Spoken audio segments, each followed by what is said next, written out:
And that brings us to my favorite DNA test that I recommend for you, which would be 23andme.com.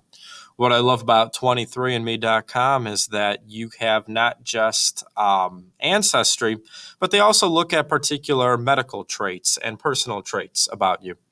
Now, word of warning as I go through 23andMe, my screen might be different than yours if you order this test now, because I'm grandfathered in. I got this test I think I got it like 4 or 5 years ago. And that was back before the FDA got on 23andMe's case saying, hey, 23andMe, you guys aren't doctors. You can't provide medical advice to people. You need to knock it off with these medical traits, which, in my opinion, I think it's a little bit silly because, genetics plays a role in our lives, but it is by no means the sole factor for many of the things that they talk about on here. And they stopped 23andMe doing some very good tests that are very informative for things like Tay-Sachs and cystic fibrosis that are caused by genetics. And it's good to know about as you make certain life decisions. So, to be honest, I'm not quite sure what your screen will look like if you ordered the test today. I'll show you what it looks like for me. I know that 23andMe has resumed their medical tests and their traits, so they have some up there. I'm not sure if you'll get as many as I do, but let's take a look at it.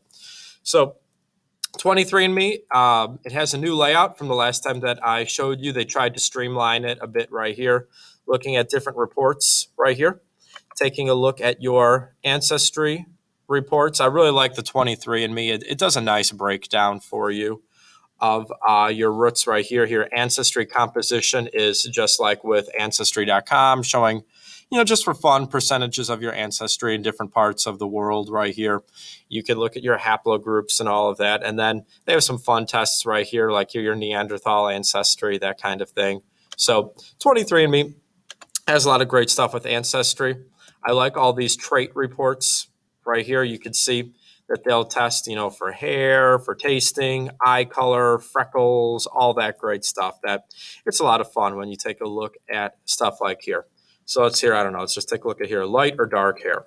So what 23andMe does is they look at your genome and then they'll compare it to what other people have reported to them, as well as whatever databases, standardized markers that they have in their toolkit right here.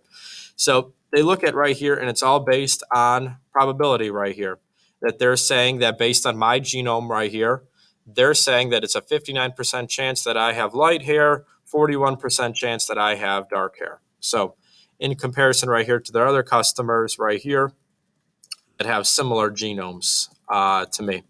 So then they go into some, interesting fact reports about it and other things like here. One thing that they did take away right here, if you click on scientific details, you could see right here a little bit deeper into the science of it. But right here, where they show you the table essentially that they used, the number of markers, all of that great stuff, the statistical analysis they used. But one thing they really don't show you that they bury deep in here is that they don't show you the exact markers that they use for the test. So that's something that I did not like. That's something that I loved about the old 23andMe is they would actually show you that you've got adenine here, cytosine here, thymine here, and that's what is determined to look at the different markers and the traits for you. So that's a bummer, but I guess they decided that, we don't want it, which is not true. But what are you going to do? So maybe they'll bring it back. Also, you got here wellness right here. I think this is the main thing that got the FDA angry about right here. They're talking about here looking at like genetic factors contributing to weight, sleep, composition, muscle composition, all that stuff. So again, the science is in its infancy, and I believe that we need to keep working at it. And the more data that is provided to companies and universities and all that stuff, the more knowledge that we as humans will have altogether right here. Going into the tools right here for 23andMe, these are the tools that you have right here. If you click on DNA relatives, here's what you can use to find people that you are related to. What I like about this one right here is that you can actually say on there how you're related to someone. Like the ancestry test, if you know you're related to someone, you can't tell it to them in their database. But here, I was actually able to change over that. I was lucky enough to have my 98-year-old grandmother tested with DNA, so I could say, here's my grandmother right here, and then I can sort out results like that. So you can see right here my results right here that I can actually say most of these people, I have no idea how they're related to me. Just a few of them that I do know for sure. Like this guy, I know he's my third cousin. So what's nice about the new screen right here with the DNA relatives is that it does show you the exact segments that you have in common with the people. So here's me. Let me see somebody that I know I have ancestry for. Here, let's take a look at my grandmother right here. This is my grandmother right there.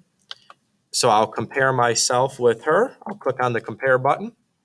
And then I can take a look at what exact segments that I have in common. This is something that the other tests just don't provide to you. And I feel like this is really valuable because this is what will show you exactly how you could be connected to someone right there. So this is what the tool you could use right here by comparing your matches. Okay, this person has, right here on chromosome pair number 1, we've got ancestry here.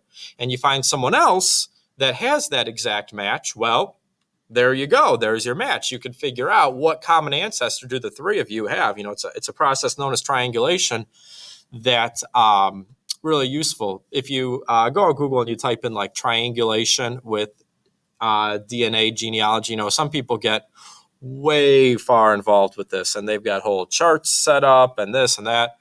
I'm going to tell you guys right now that DNA is no substitute for standard research. That continue using census records and vital records and everything that we have been using to chart out your ancestry. DNA is just one more tool. It's just one more thing to help you. It helps to connect people. Thanks to 23andme.com, I found my third cousin 2 times removed in Oregon. I found another cousin living in Maine. And I never would have found these people if they hadn't gotten DNA tested. So that's really its big strength, is connecting you with people and finding these markers in common. So that's what I love about 23andMe. This is probably my favorite feature of the site, that that I could spend hours just going through my matches, looking for what we have in common. Here, I'll show you here. This is my friend right here. My friend, we don't have anything in common. I have all this in common with my grandmother, but all this with my friend, I've got nothing in common with. So him and I are not relatives of each other. Just click on the X to get rid of that. But let's click on a stranger. Like, let's see that I have no idea who Barbara Lee Brem is, that her and I connected many years ago. Let's see if her and I have something in common, or her and my grandmother have something in common.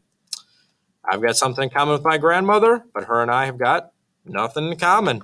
So that is a nice feature of 23andMe, and that's why I really recommend 23andMe for it. It's $200 for the 23andMe test. They offer promotions, like they have like $10 off coupons, that kind of thing.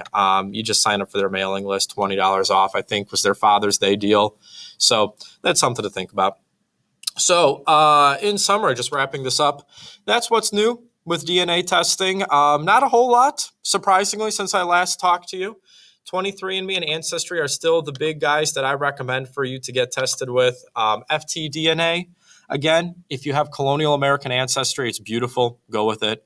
There's a couple new companies that have sprung up, like MyHeritage offers a DNA test. It's basically the same thing as these. There's really nothing that much special about it. So I would recommend 23andMe and Ancestry.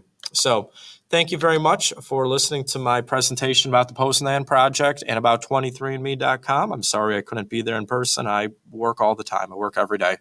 But if you ever have a meeting on a weekend or an evening or something, I'd be more than happy to come in and talk to you more. I could do some demonstrations, step-by-step guidance with these DNA websites, or if you've got a lot of Polish American members, I could show you more websites like the Postman Project. I actually just did a talk about that for PGSA. So I'd be more than happy to come in. Probably would have to be like a evening or weekend or whatever. So thank you very much for listening to my presentation, and I hope you have a great day.